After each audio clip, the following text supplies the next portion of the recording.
In 1961 het 'n baanbrekende beweging ontstaan wat die Koue Oorlog se binêre wêreldorde uitgedaag het. Gelei deur Indiese Jawaharlal Nehru, die Non-Alignment Movement NAM, het leiers van Joegoslawië, Egipte, Ghana en Indonesië verenig en gepleit vir soewereiniteit en selfbeskikking.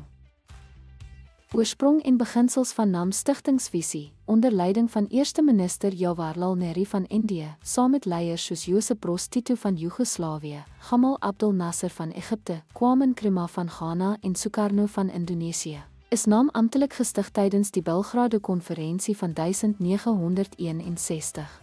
Kernbeginsels: soewereiniteit, selfbeskikking, wederwysige respek, nie inmenging en die verwerping van blokpolitiek.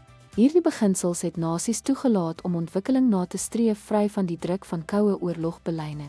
Impak op Afrika en die globale suide steun vir dekolonisasie. NAM het diplomatieke steun aan Afrika bevrydingsbewegings gebied en kolonialisme, apartheid en rassediskriminasie veroordeel.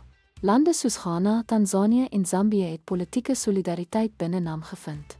Ekonomiese samewerking. NAM-lede het kollektiewe bedinging in globale ekonomiese forums nagestreef en 'n nuwe internasionale ekonomiese orde aangemoedig om ongelykhede tussen geïndustrialiseerde en ontwikkelende lande aan te spreek.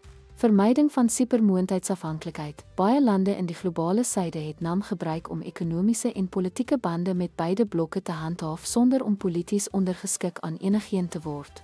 Tanzanië het byvoorbeeld hulp van beide die Weste en die ISR ontvang terwyl hulle amptelik onverbonde gebly het. Platform vir eenheid. NAM het 'n diplomatieke stem geword vir nie-onafhanklike state in Afrika, Asië en Latyns-Amerika, wat hulle toegelaat het om 'n verenigde front in globale instellings soos die van aan te bied. Koue Oorlog dinamika. Terwyl die NAM daarop gemik was om neutraal te bly, het sy kritiek op imperialisme en koloniale nalatenskappe dit dikwels nouer in lyn gebring met die Sowjet antikoloniale retoriek. Sy lede het egter formele militêre alliansies weerstaan en die buigsaamheid behou om in hul eie belang op te tree. Ten slotte, Indiese leierskap in die nie-belyningsbeweging het die globale suide 'n kragtige kollektiewe identiteit tydens die Koue Oorlog gegee.